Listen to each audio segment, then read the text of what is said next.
ವಾಗರ್ಥಾವಿವ ಸಂಪೃಕ್ತೌ ವಾಗರ್ಥಃ ಪ್ರತಿಪತ್ತಯೇ ಜಗತಃ ಪಿತರೌ ವಂದೇ ಪಾರ್ವತೀ ಪರಮೇಶ್ವರೌ. ಚಿಂತಾಮಣಿ ಪ್ರಣವತಾನ್ ನಿಶಾಮಣಿ ಶಿರೋಮಣಿ ಕಪಾಲಿ ಲೋಕಪಾಲಿ ವಹ ಪಾತು ನಿತ್ಯಂ ಮಹಾಬಲಃ. ನಮ್ಮ ಹೆಸರು ಗಣಪತಿ ಭಟ್ ಅಂತ, ಗೋಕರ್ಣದ ನಿವಾಸಿಗಳು. ಗೋಕರ್ಣದಲ್ಲಿ ಅಧ್ಯಯನ ನಡೆಸಿ ಇಲ್ಲಿ ಪೌರೋಹಿತ್ಯವನ್ನು ನಡೆಸಿಕೊಂಡು ಬರ್ತಾ ಇದ್ದೇವೆ.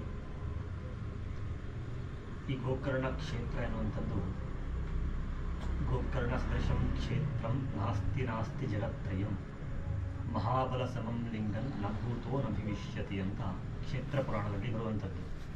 ಅಂದರೆ ಗೋಕರ್ಣ ಜಗತ್ರಯದಲ್ಲೂ ಸಹ ಗೋಕರ್ಣದಂಥ ಪವಿತ್ರವಾದಂಥ ಕ್ಷೇತ್ರ ಇನ್ನೊಂದಿಲ್ಲ, ಮತ್ತು ಈ ಮಹಾಬಲೇಶ್ವರನಿಗೆ ಸರಿಯಾದ ಮತ್ತೊಂದು ಲಿಂಗ ಇಲ್ಲ. ಅಂದರೆ ಅಷ್ಟು ಪ್ರಸಿದ್ಧವಾದಂಥ ಒಂದು ಕ್ಷೇತ್ರ ಈ ಗೋಕರ್ಣ ಕ್ಷೇತ್ರ.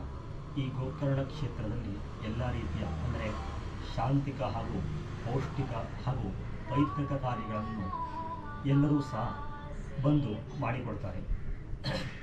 ಕಳೆದ ಕೆಲವು ವರ್ಷಗಳ ಹಿಂದೆ ಕೇವಲ ಪೈತೃಕ ಕಾರ್ಯಗಳೇ ಸಹ ತುಂಬ ನಡೆಯುತ್ತಿರುವುದು ಒಂದು ವಿಶೇಷ. ಆದರೆ ಇದಕ್ಕಿಂತಲೂ ಹಿಂದೆ ಒಂದು 10-15 ವರ್ಷಗಳ ಹಿಂದೆ 10ರಿಂದ 15 ವರ್ಷಗಳ ಹಿಂದೆ ಗೋಕರ್ಣ ಕ್ಷೇತ್ರದಲ್ಲಿ ಪರಂಪರಾಗತವಾಗಿ ಈ ಒಂದು ಮಹಾಬಲೇಶ್ವರನ ಸನ್ನಿಧಾನದಲ್ಲಿ ಶತರುದ್ರ, ಮಹಾರುದ್ರ ಹಾಗೂ ಅತಿರುದ್ರಾದಿ ಅನುಷ್ಠಾನಗಳು ಹಾಗೂ ಗಣಪತಿಗೆ ಸಂಬಂಧಪಟ್ಟಂತಹ ಮಹಾಗಣಪತಿ ಹವನ, ಅಥರ್ವಶೀರ್ಷ ಹವನ ಹಾಗೂ ದುರ್ಗಾದೇವತೆಗೆ ಸಂಬಂಧಪಟ್ಟಂತಹ ಚಂಡಿ ಹವನಾದಿಗಳು, ಸರ್ಪನಿಗೆ ಸಂಬಂಧಪಟ್ಟಂತಹ ಕಾಳಸರ್ಪಶಾಂತಿ, ಆಶ್ಲೇಷ ಬಲಿ ಹಾಗೂ ಸರ್ಪ ಸಂಸ್ಕಾರ ಇತ್ಯಾದಿ ಕಾರ್ಯಗಳು ಸಹ ಹೇರಳವಾಗಿ ನಡೆಯುತ್ತಿತ್ತು. ಈಗಿನ ಸದ್ಯದ ಪರಿಸ್ಥಿತಿಯಲ್ಲಿ ಗೋಕರ್ಣ ಕ್ಷೇತ್ರ ಅಂದರೆ ಕೇವಲ ಪೈತೃಕ ಕ್ಷೇತ್ರ ಅಂತ ಎಲ್ಲರೂ ಭಾವಿಸಿ ಪಿತೃಕರ್ಮಕ್ಕೆ ಹೆಚ್ಚಿನ ರೀತಿಯಲ್ಲಿ ಈಗ ಗೋಕರ್ಣದಲ್ಲಿ ಸದ್ಯದ ಪರಿಸ್ಥಿತಿಯಲ್ಲಿ ಹೆಚ್ಚಿನ ರೀತಿಯಲ್ಲಿ ಜನರು ಬರುವುದು ಯಾಕಾಗಿ ಅಂತ ಕೇಳಿದರೆ ಪಿತೃಕಾರ್ಯಕ್ಕಾಗಿ ಹೆಚ್ಚಿನ ರೀತಿಯಲ್ಲಿ ಜನರು ಬರ್ತಾ ಇದ್ದಾರೆ. ಇದಕ್ಕೆ ಕಾರಣ ಏನು ಅಂತಂದರೆ, ಶಾಸ್ತ್ರದಲ್ಲಿ ಲೋಕಾಕ್ಷಿ ಎನ್ನುವಂತಹ ಋಷಿಗಳು ಹೇಳ್ತಾರೆ, ತದಧುನಾ ಕ್ವಚಿತ್ ಸಂಸ್ಕಾರ ವಿಪರಿಪ್ಲವೇನ ಪೈಶಾಚ್ಯಮುಪಾತ್ತಾನಾಂ ಕಥಮೇವ ಗತಿ ಇತಿ ವಿಚಿಂತ್ಯತೆ. ಕರ್ಮ ವಿಪ್ಲವತಾನ್ಯೇತು ಪೈಶಾಚ್ಯಂ ಸಮುಪಾಶ್ರಿತಾಃ ಕಥಮೇಷಾಂ ಗತಿರ್ಬ್ರೂಹಿ ಇತ್ಯುಕ್ತೆ ವಕ್ಷ್ಯಾಮಿ ಸಾಂಪ್ರತಂ. ಪುಣ್ಯಕ್ಷೇತ್ರೇ ಪುಣ್ಯನದ್ಯಾಂ ತ್ರಿಪಿಂಡಿ ವಿಧಿಮಾಚರೇತ್ ತತ್ಪುತ್ರಸ್ಯ ಸಂಬಂಧೀ ಯಃ ಕೋಪಸ್ಮಾತ್ ವಿಮುಚ್ಯತೆ ಅಂತ ಲೋಕಾಕ್ಷಿ ಎನ್ನುವಂಥ ಋಷಿಗಳು ಈ ಒಂದು ಪವಿತ್ರ ಕರ್ಮಕ್ಕೆ ಸಂಬಂಧಪಟ್ಟ ಹಾಗೆ ಹೇಳಿರುವಂಥ ಮಾತು ಏನು ಅಂತ ಕೇಳಿದರೆ, ಈಗ ದುರ್ಮರಣವಾಗಿ ದುರ್ಮರಣ ಆಗಿ ತೀರೋಗಿರ್ತಾರಲ್ಲ, ಅವರಿಗೆಲ್ಲ ಯಾವ ರೀತಿಯಲ್ಲಿ ಸಂಸ್ಕಾರವನ್ನು ಮಾಡುವುದು ಎನ್ನುವಂಥ ಪ್ರಶ್ನೆ ಬರ್ತದೆ. ತೀರೋದಂಥ ಎಲ್ಲರಿಗೂ ಸಹ ಔರ್ಧ್ವದೇಕ ಕ್ರಿಯಾಕರ್ಮ ಎನ್ನುವಂಥದ್ದು ಶಾಸ್ತ್ರೋಕ್ತವಾಗಿಯೇ ಆಗಿಬಿಡುತ್ತದೆ ಅಂತ ಹೇಳಲಿಕ್ಕೆ ಬರುವುದಿಲ್ಲ. ಕರ್ಮದಲ್ಲಿ ಆಗುವಂತಹ ದೋಷದಿಂದ ಅವರು ಪ್ರೇತಯೋನಿಯಲ್ಲಿ ಹೋಗ್ತಾರೆ.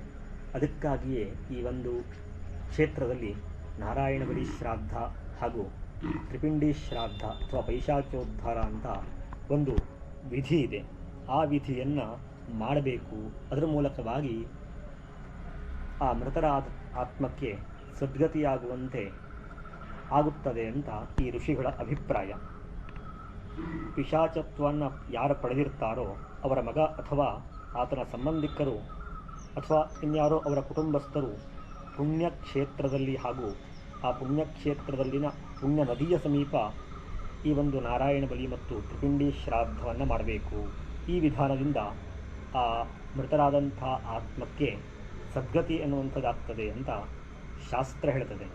ಹಾಗಾದರೆ ಯಾರಿಗೆ ಈ ನಾರಾಯಣ ಬಲಿ ಸಂಸ್ಕಾರವನ್ನು ಮಾಡಬೇಕು ಅಂತ ಕೇಳಿದರೆ, ಯಾರು 60 ವರ್ಷಗಳ ಒಳಗಡೆ ಸಾಮಾನ್ಯವಾಗಿ ತೀರೋಗಿರುತ್ತಾರೋ ಅಥವಾ ಅನ್ಯಾಚುರಲ್ ಡೆತ್ ಅಂದರೆ ವಾಹನ ಅಪಘಾತ ಮರಣದಿಂದ ಅಥವಾ ಅರ್ಬುದ ರೋಗ, ಕ್ಯಾನ್ಸರ್ ಈ ಥರ ಮಹಾರೋಗಗಳಿಂದ ಮರಣ ಆಗಿರುವವರಿಗೆ ಅಥವಾ ರಜ್ಜುಬಂಧನ ಮರಣ ಅಂದರೆ ಸೂಸೈಡ್ ಅಂತ ಹೇಳ್ತಾರಲ್ಲ, ಹಗ್ಗ ಹಾಕ್ಕೊಂಡು ತೀರುವಂಥವರಿಗೆ, ಮತ್ತು ಈ ಕೊಲೆಯಾಗಿ ತೀರೋಗಿರ್ತಾರಲ್ಲ ಅಂಥವರಿಗೆ, ಅಥವಾ ಯುದ್ಧದಲ್ಲಿ ಮಡಿದಂಥವರಿಗೆ, ಈ ರೀತಿಯಲ್ಲಿ ಯಾರು ಮರಣವನ್ನು ಹೊಂದಿರ್ತಾರೋ ಅವರಿಗೆ ಔರ್ಧ್ವರಿಕ ಕ್ರಿಯಾಕ್ರಮಗಳನ್ನು ಮಾಡಿದ ನಂತರದಲ್ಲೇ ಈ ನಾರಾಯಣ ಬಲಿ ಹಾಗೂ ತ್ರಿಪಿಂಡಿ ಶ್ರಾದ್ದವನ್ನು ಮಾಡುವಂಥ ಕ್ರಮ ಒಳ್ಳೆಯದು.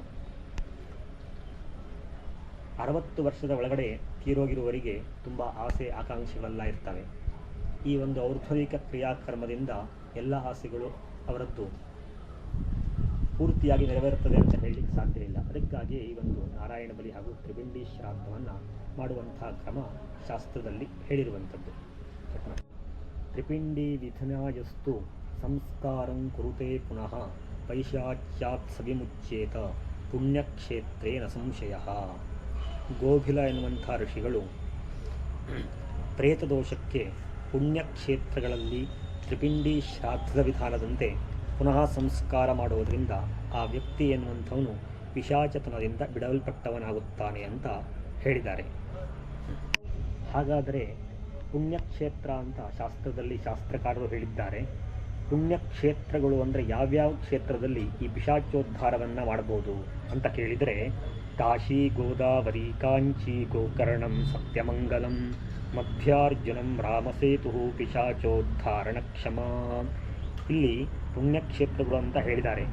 ಪಿಶಾಚೋದ್ಧಾರಕ್ಕಾಗಿ ಅಂದರೆ ಪ್ರೇತದ ಉದ್ಧಾರಕ್ಕಾಗಿ ಉಪಯುಕ್ತವಾದಂಥ ಕ್ಷೇತ್ರಗಳು ಯಾವುದು ಅಂತ ಕೇಳಿದರೆ, ಆ ಪ್ರಶ್ನೆಗೆ ಕಾತ್ಯಾಯನ ಎನ್ನುವ ಋಷಿಗಳು ಹೇಳ್ತಾರೆ. ಕಾಶಿ ಕ್ಷೇತ್ರ, ಗೋದಾವರಿ ನದಿಯ ಸಮೀಪದಲ್ಲಿ ಮತ್ತು ಕಾಂಚಿ ಹಾಗೂ ಗೋಕರ್ಣ ಕ್ಷೇತ್ರ ಹಾಗೂ ಸತ್ಯಮಂಗಲ ಹಾಗೂ ಮಧ್ಯಾರ್ಜುನ ಮತ್ತು ರಾಮಸೇತು, ಈ 7 ಕ್ಷೇತ್ರಗಳು ಪಿಶಾಚಿಗಳಿಗೆ ಮೋಕ್ಷವನ್ನು ಕೊಡುವಂಥ ಕ್ಷೇತ್ರಗಳಾಗಿವೆ. ಹಾಗಾದರೆ ತದನೇನ ವಚನೇನ ಪಿಶಾಚೋದ್ಧಾರಣ ವಿಧೌ ಪ್ರಸಕ್ತಾಯಾಂ ಕಾ ವಿಧಿ ಇತಿ ಚಿಂತ್ಯ ಬಾದರಾಯಣ ಆಹ. ತ್ರಿಪಿಂಡಿ ವಿಧಿನಾ ಜ್ಞೇಯಃ ಪಿಶಾಚೋದ್ಧಾರ ಸಂಸ್ಕೃತಿ ಪ್ರಥಮಂ ಮುಂಡನಂ ಕಾರ್ಯಂ ಕೂರ್ಚಯಾ ಸ್ನಾತುಮೀಹತೆ.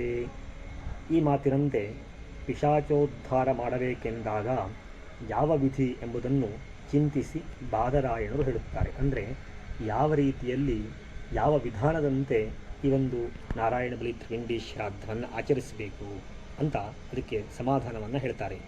ತ್ರಿಪಿಂಡಿ ಶ್ರಾದ್ದ ವಿಧಿಯಂತೆ ಪ್ರೇತೋದ್ಧಾರ ಮಾಡುವಂಥ ವ್ಯಕ್ತಿಯು ಮೊದಲು ಕ್ಷೌರ ಕರ್ಮವನ್ನು ಮಾಡಿಸಿಕೊಳ್ಳಬೇಕು. ನಂತರ ದರ್ಭೆಯಿಂದ 108 ಸಂಖ್ಯೆಯ ದರ್ಭೆಯನ್ನು ಮಾಡಿ ಕೂರ್ಚವನ್ನು ಮಾಡಿ ಅದನ್ನು 108 ಬಾರಿ ಸ್ನಾನವನ್ನು ಮಾಡಿಸಬೇಕು ಅಂತ ವಿಧಿ ಇದೆ. ಇದಕ್ಕೆ ಶ್ಲೋಕ ಸಹಿತವನ್ನು ಹೇಳಿದ್ದಾರೆ. ಕುಶೋಸಿ ಬ್ರಹ್ಮಪುತ್ರೋಸಿ ಬ್ರಹ್ಮಣ ನಿರ್ಮಿತಂ ಪುರ ತ್ವಯಿ ಸ್ನಾತೆ ಸಚಸ್ನಾತಃ ಯಸ್ಯೇದಂ ಗ್ರಂಥಿಬಂಧನಂ ಎನ್ನುವಂಥ ಮಂತ್ರವನ್ನು ಹೇಳಿ 108 ಬಾರಿ ಅದಕ್ಕೆ ಅಭಿಷೇಕವನ್ನು ಮಾಡಬೇಕು. ನಂತರದಲ್ಲಿ ಸಹಸ್ರಮೃತ್ತಿಕಾ ಸ್ನಾನಂ ಕುರ್ವೀತ ವಿಧಿಪೂರ್ವಕಂ ಭೂಯಸೀಂ ದಕ್ಷಿಣಾಂ ದದ್ಯಾತ್ ಬ್ರಾಹ್ಮಣಾನಾನ್ನ ಸಂಶಯ. ಈ ಬಗ್ಗೆ ಮನು ಮಹರ್ಷಿಗಳು ವಿಶೇಷವಾದಂಥ ವಿಧಿಯನ್ನು ಹೇಳ್ತಾರೆ. ಆ ಕೂರ್ಚೆಯಿಂದ 108 ದರ್ಭೆಯ ಕೂರ್ಚೆಯನ್ನೇನು ಮಾಡ್ತೇವಲ್ಲ, ಆ ಕೂರ್ಚೆಗೆ ಮೃತ್ತಿಕಾ ಸ್ನಾನವನ್ನು ಮಾಡಿ ಬ್ರಾಹ್ಮಣರಿಗೆ ದಕ್ಷಿಣಾದಾನವನ್ನು ಮಾಡಬೇಕು ಅಂತ ಹೇಳ್ತಾರೆ. ತತ ಊರ್ಧ್ವಂ ಕಿಂ ಕರ್ತವ್ಯಂ ಇತ್ಯಪೇಕ್ಷಾಯಾಂ ವೃದ್ಧ ಯಾಜ್ಞವಲ್ಕ್ಯೇನ ಉಕ್ತಂ. ವೃದ್ಧ ಯಾಜ್ಞವಲ್ಕ್ಯರು ಒಂದು ಮಾತನ್ನು ಹೇಳ್ತಾರೆ. ಸಾತ್ವಿಕಂ ರಾಜಸಂ ಪಿಂಡಂ ತಾಮಸಂಚ ಯಥಾಕ್ರಮಂ ಪ್ರೇತಸ್ಯ ನಾಮ ಗೋತ್ರಾಣಿ ಸಮುಚ್ಚಾರ್ಯ ಪ್ರದಾಪಯೇತ್. ಈಗ ಮೃತ್ತಿಕಾ ಸ್ನಾನ ಆದ ನಂತರದಲ್ಲಿ ಏನು ಮಾಡಬೇಕು, ಅದಕ್ಕೆ ಸಮಾಧಾನವನ್ನು ವೃದ್ಧ ಯಾಜ್ಞವಲ್ಕ್ಯ ಮುನಿಗಳು ಹೇಳ್ತಾರೆ. ಸಾತ್ವಿಕ, ರಾಜಸ, ತಾಮಸ ಅಂತ 3 ರೂಪದಲ್ಲಿ ಪ್ರೇತಗಳು ಇರ್ತವೆ. ದಿವಿಯಲ್ಲಿ ಇರುವಂಥ ಪ್ರೇತಗಳು ಸಾತ್ವಿಕ ಪ್ರೇತಗಳು, ಅಂತರಿಕ್ಷದಲ್ಲಿರುವಂಥ ಪ್ರೇತಗಳು ರಾಜಸ ಪ್ರೇತಗಳು, ಭೂಮಿಯಲ್ಲಿರುವಂಥ ಪ್ರೇತಗಳು ತಾಮಸ ಪ್ರೇತಗಳು. ಈ 3 ಪ್ರೇತಗಳಿಗೂ ಸಹ ಸಾತ್ವಿಕವಾದಂಥ, ರಾಜಸವಾದಂಥ, ತಾಮಸ ಎಂಬ 3 ರೀತಿಯ ಪಿಂಡಗಳನ್ನು ಯಥಾಕ್ರಮವಾಗಿ ಪ್ರೇತದ ನಾಮ ಮತ್ತು ಗೋತ್ರ ಸಹಿತವಾಗಿ ಸರಿಯಾಗಿ ಉಚ್ಚರಿಸಿ ಇಡಬೇಕು. ಅಂದರೆ ತ್ರಿಪಿಂಡಿ ಶ್ರಾದ್ದ ಅಂದರೆ ಹಾಗೆ ತ್ರಿವಿಧಾ ಪಿಂಡಾ ಯಸ್ಮಿನ್ ತತ್ ತ್ರಿಪಿಂಡಿ ಅಂತ. ಅಂದರೆ 3 ರೀತಿಯ ಪಿಂಡಗಳು, 3 ಬೇರೆ ಬೇರೆ ದ್ರವ್ಯಗಳ ಪಿಂಡಗಳು. ಒಂದು ಯವಮಯ ಪಿಂಡ ಅಂದರೆ ಗೋಧಿ ಹಿಟ್ಟಿನ ಪಿಂಡ ಬರ್ತದೆ, 2ನೇದು ಅಕ್ಕಿ ಹಿಟ್ಟಿನ ಪಿಂಡ ಬರ್ತದೆ, 3ನೇದು ತಾಮಸ ಅಂದರೆ ಕರಿ ಎಳ್ಳಿನ ಹಿಟ್ಟಿನಿಂದ ಮಾಡುವಂಥ ಪಿಂಡಗಳು. 3 ರೀತಿಯ ಪಿಂಡಗಳನ್ನು ಪ್ರೇತದ ನಾಮಗೋತ್ರ ಉಚ್ಚಾರಣೆ ಮಾಡಿ ಇಡಬೇಕು ಅಂತ ಶಾಸ್ತ್ರ ಹೇಳ್ತದೆ. ನಂತರದಲ್ಲಿ ಪಿಶಾಚತ್ವ ನಿವೃತ್ತ್ಯರ್ಥಂ ಗೋದಾನ ತೃತಯಂಚರೇತ್ ಕೃಚ್ಛಾಂಗಮೇ